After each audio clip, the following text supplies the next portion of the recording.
আমি তো আমার সব হারাইছি, বাবা মা ভাই সব হারাইছি। আমি তো জানি মানুষের হারানোর বেদনা কি। আমার থেকে ওদের আর কেউ বেশি চায় না। যারা এখনও অসুস্থ তাদের চিকিৎসা চলছে। আল্লাহ রাব্বুল আলামিনের কাছে দোয়া করি তারা সুস্থ হয়ে উঠুক এবং এর জন্য চিকিৎসায় যা দরকার হবে সবই আমরা করব। এই যে একটা অস্বাভাবিক পরিস্থিতির সৃষ্টি করা আর হাসপাতালে আক্রমণ, কোভিড হাসপাতাল সেটা তো আপনারা যাই পুড়িয়ে দিয়েছে, ডিজির অফিস, আমাদের চিকিৎসার যেখানে মানুষের সেবা সেখানেও আঘাত হানা, এর থেকে আর জঘন্য কাজ আর কিছু হয় না। আর এতগুলি মানুষ, আমি তো আমার সব হারাইছি, বাবা মা ভাই সব হারাইছি। আমি তো জানি মানুষের হারানোর বেদনা কি। আমার থেকে ওদের আর কেউ বেশি চায় না। আমি চাচ্ছিলাম দেশের শান্তি থাকবে, দেশের মানুষের উন্নতি হবে, দেশের মানুষ সুন্দরভাবে বাঁচবে। আমি সব দিকে ব্যবস্থা করেছি। আর মনে হলো যেন মানুষের সেবা করার যা যা সবই নষ্ট করবে, সবই ধ্বংস করে দেবে, সবই পোড়াবে। এই জামাত, শিবির, বিএনপি, ছাত্রদল তারা এই সুযোগটা নিয়ে, কোটা আন্দোলনের সুযোগটা নিয়ে সারা দেশব্যাপী এই ধ্বংসাত্মক কাজ করে যাচ্ছে। এদের মধ্যে কোনো মনুষ্যত্ব বোধ নেই, দেশের প্রতি কোনো মায়া মমতা নেই, দেশের প্রতি কোনো দায়িত্ববোধ নেই। আর মানুষকে মানুষ হিসেবেই গণ্য করে না। কারণ আমি নিজেই তো কতবার আমাকে মারার চেষ্টা করেছে, তারপরেও আমি সব কিছু ভুলে, সেই শোক ব্যথা, বাবা মা ভাই হারানোর শোক, নিজের উপর এত বড় আঘাত, সব কিছু মোকাবেলা করে আমি দেশের জন্য কাজ করে যাচ্ছিলাম যে মানুষ যেন ভালো থাকে। কিন্তু সেইখানে এমন একটা পরিস্থিতি সৃষ্টি করা আর তারপরে এই মানুষগুলির উপর হামলা করা, মানুষের সেবা করার প্রতিষ্ঠানগুলি ধ্বংস করা, এর থেকে কষ্টের আর কিছু হয় না।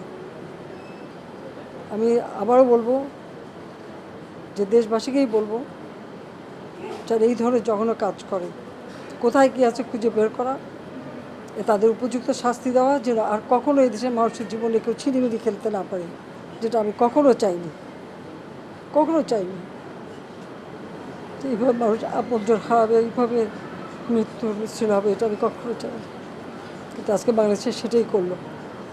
সেই 71 সালের কথা মনে পড়ে, 2013-তে 3800 মানুষ, এবং মানুষকে পোড়ানো, মেরে ফেলা। এবার 14-তে সেই একই, 23-এর 28 অক্টোবর পুলিশকে যেভাবে মেরেছিল, এবারও সেই পুলিশ মারা না, শুধু মেরে লাশ ঝুলিয়ে রাখা।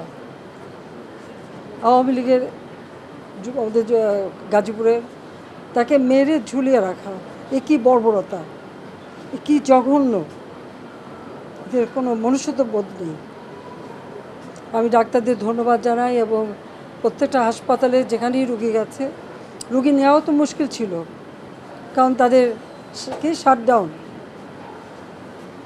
যার ফলে যে রাস্তায় রাস্তায় বাধা দেওয়া, অ্যাম্বুলেন্স নিতে গেলেও বাধা, সময় মতো চিকিৎসা করতেও দেবে না। আমার প্রশ্ন যে এতে কী অর্জনটা কী হলো? কতগুলি মানুষের জীবন চলে গেল, কতগুলি পরিবার তাদের ক্ষতি হলো, আর যারা হয়তো তাদের তো আমি দেখেই গেলাম। তা আমি এটুকু বলতে পারি যে আমরা চিকিৎসার জন্য যা যা প্রয়োজন সরকার করে যাচ্ছে এবং করবে। চিকিৎসা শেষে তাদেরকে অন্তত তাদের আয় রুজির ব্যবস্থা যাতে হয় সেটাও আমরা করব। কাজে আমি মানুষকে মানুষ হিসেবে দেখি, এখানে দল মত নির্বিশেষে সকলের জন্যই আমি কাজ করি। আমি যা করি সব মানুষের জন্যই করি। আমি এখানে কোনো এটা চিন্তা করি না কে আমার সমর্থন দেয় না দেয়, সেটা আমি চিন্তা করি না। কারণ আমি জাতির পিতা বঙ্গবন্ধু শেখ মুজিবের কন্যা। মানুষ আমাকে ভোট দিয়ে প্রধানমন্ত্রী করছে তাদের সেবা করতে, সেভাবেই আমি সেবা করি। কিন্তু আমি দেশের মানুষ এবং আন্তর্জাতিক ক্ষেত্রে সবাইকে আহ্বান করব যে এই যে বর্বরতা, এই যে সন্ত্রাস, জঙ্গি এবং মানুষের হত্যা, এটা তো সম্পূর্ণ জঙ্গি কাজ।